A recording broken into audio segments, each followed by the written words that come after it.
Good day. The unthinkable, deleterious brew being consumed by Jamaican men before breakfast time. The shocking lack of confidence in the apex of Jamaica's safety and security apparatus, in Dr. Horace Chang and Commissioner Anderson. The crisis of lawlessness, not just in Montego Bay, the Donnelly Donaldson Noel Maitland investigations, and standing up for Donald Trump. All these and more in this, the 34th episode of the Frankly Speaking Jamaica podcast. Thank you for joining us. Please share and comment on this channel. Let's start with the Sunday newspapers. The Jamaica Observer juxtaposes, without necessarily intending to do so, the despair and hope of Jamaica. On its front page, it speaks of the concerns of some medical and allied personnel with what is now fashionable: Jamaica's young men consuming a mix of a cough syrup, white rum, carbonated soda, and ice mint. That, of course, is now alongside a much more settled and equally concerning early morning brew. This one with an energy drink, boom, Campari, and sometimes a little whites. And it all goes with the rubbing of the hand middle, done on the street corners at 8 in the morning, preferably by someone showing his underpants. Contrast inside the said Observer, there is a heartwarming story about twin sisters, Amanda and Samantha Bradley, of Arnett Gardens or Jungle, one of Kingston's tough inner city communities. The twins are continuing to lift themselves up, even against all the sucking, sinking action around them. They have long discarded the ghetto label or shackle. Romardo Lyons tells the story of how the girls, now 19 and in two prominent corporate area high schools, studied, did their SBAs, sometimes on their floors, with the lights from their phones, while the common business of shooting went on nearby. The Sunday Gleaner returns to crime with the stunning, devastating poll results regarding the leadership of the country's crime-fighting or security apparatus. It finds that more than 90% of Jamaicans have little or no confidence in the Minister of National Security and in the Commissioner of Police, Major General Anthony Anderson. Indeed, the Gleaner poll reported on by Tyrone Reid finds that nearly 50% of the respondents say they have no confidence, none, in either of those gentlemen. And you know what they say about confidence and security.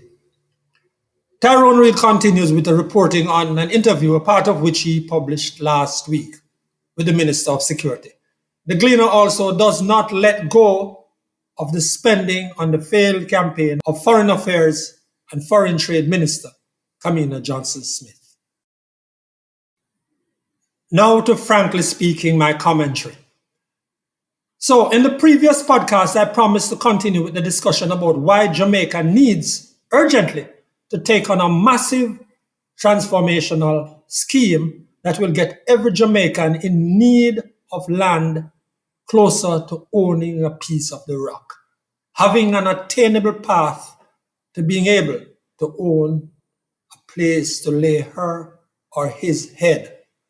Why? Frankly speaking, because there will never be peace in Jamaica until that hunger for land among the landless and the very poor is satisfied. Why? Frankly speaking, because those on the margins, those physically freed from slavery, but still without the means or skills to earn a decent living, will never be part of any Jamaican plan, independence plan, or unity, while left to squat on land for which their forefathers fought. Why? Frankly speaking, because informal settlements, squatter settlements, and the spread of ghettos will not stop or not be pushed back until we can offer many more Jamaicans a chance to own a piece of the rock, a chance to hope that they will be able to hope. And, frankly speaking, we already know that there is clear and present danger to the Jamaican state and to its security from the expanding and increasing squatter settlements. For, to repeat, they are the cradle for lawlessness. They are themselves the epitome of rank cruelty, the factories for antisocial behavior and sentiments, the refuge for criminal elements, squatter settlements. There is no need to debate that or to refresh our memories with anecdotes.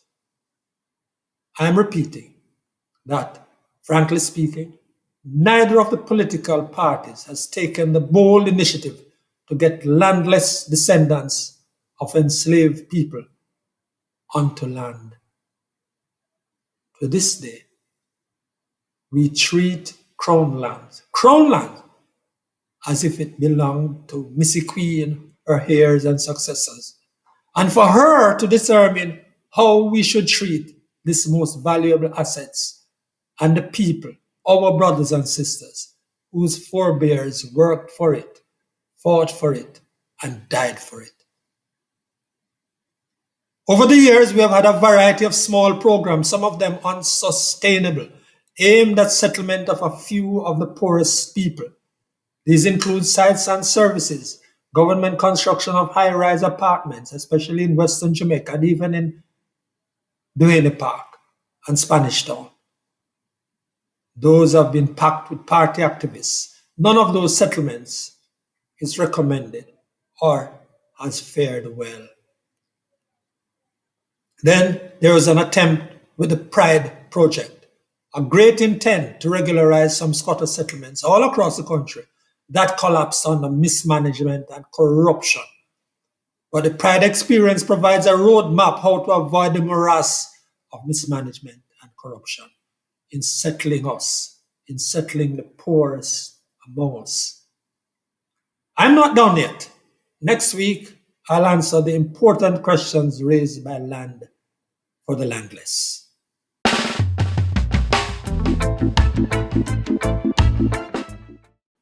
Here's Desmond Richards, under the weather, but as direct as ever. Absent case file delays court hearing for a cop in Donnelly Donaldson case. This after the case was reviewed by the largest team of detectives and prosecutors, including the country's chief prosecutor. I am not surprised. The lead investigator, DCP Fitz Bailey, is a media creation who, like so many square pegs, have been pushed into important and critical round holes, and they are confused still on the crime scene. Who is surprised by the latest poll findings that 93% of Jamaicans don't trust the government crime fighting strategies? Trust what? What is there for us to trust? Frankly, I thought it was 100%. We have had prime ministers and numerous security ministers since independence. Collectively, they have presided over 45,000 murders. 45,000 and climbing. The UN World Base report listed Jamaica among countries with the largest rape case globally. That was in 2018.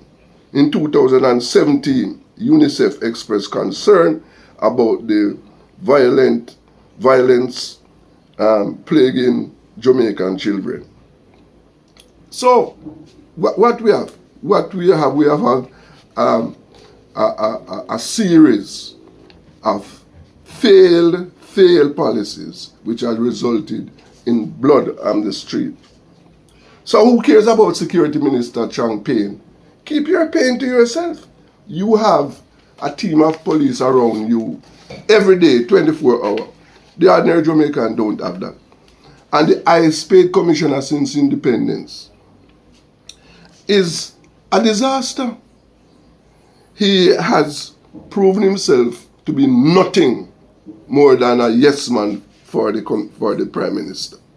Major Anderson, time for you to pack your bag and go. And let us not forget, crime is not the only social problem we have. Climbing. We have 1 million squatters, 2 million can't buy a healthy meal. And income inequality in Jamaica is among the largest in the world. The electorate will deal with the administration and those matters the next time around. In the meantime, Andrew Holness, Chang, Major Anderson, keep your bag of explanations to yourself. We want security.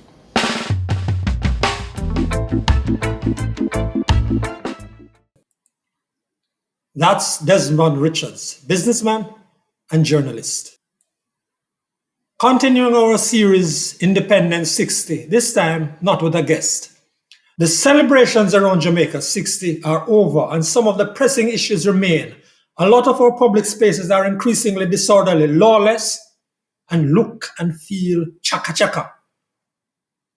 Police are about to take on the crisis of lawlessness in Montego Bay. Generally, though, I don't know how much the lawlessness and the ugliness of public spaces contributes to this sense of anger and rage and lack of courtesy and the crudity you see and feel out in the public spaces. I know they do not contribute to a sense of calm, peace, and love. Take a look at this space. It's a place traveled by thousands of people every day. Indeed, with the number of vehicles using this and other spaces every day, motorists and their passengers have to sit and see this every day. And not just here, not just where you're being shown. And we go on as if things are normal, as if this is a society in progress. It's certainly not what we want our friends and relatives overseas to see of us. But this is our reality. And this is not some back road. It's Old Harbour Road, close to the roundabout, to the toll road, the road to Ochi, and to inside Spanish Town. That roundabout near Spanish Town. This is the Old Harbour Road. It's not unlike many of our public roadways and sidewalks and soft shoulders. Is that the best we can do?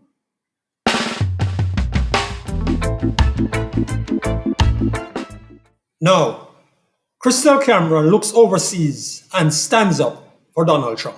I am so done tiptoeing around this issue. Really?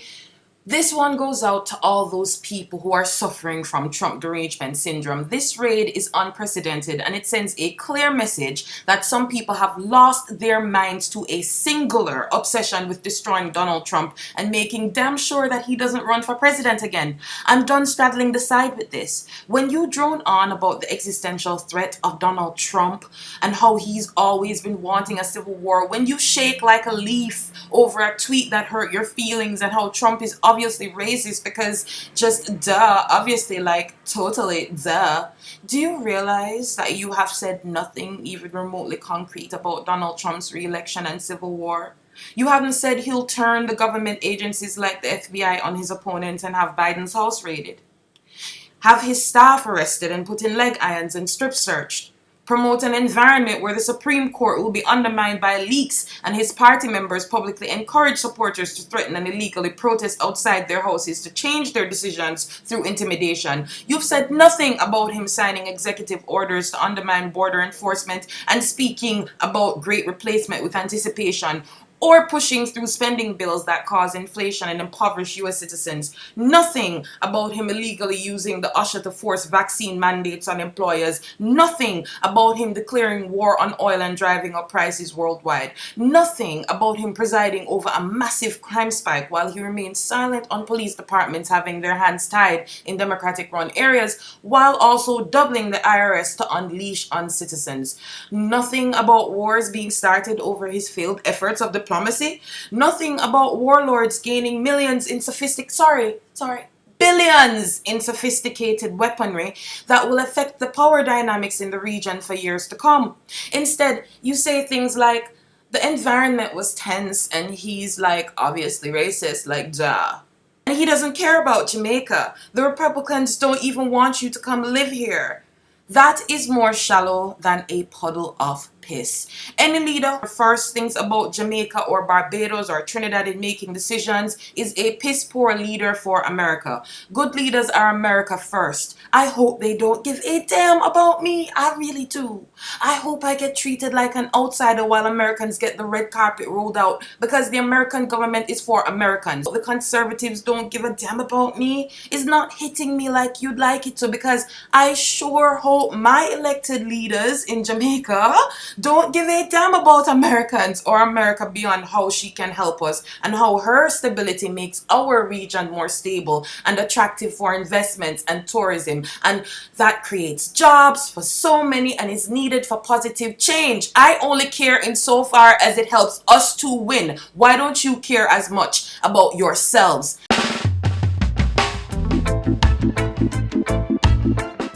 That's Crystal Cameron, creative and businesswoman.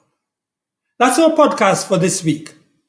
Thank you again for joining us and sharing this podcast with your friends. And please let us have your comments. If you haven't subscribed yet, please do so. Until then, I'm Franklin McKnight.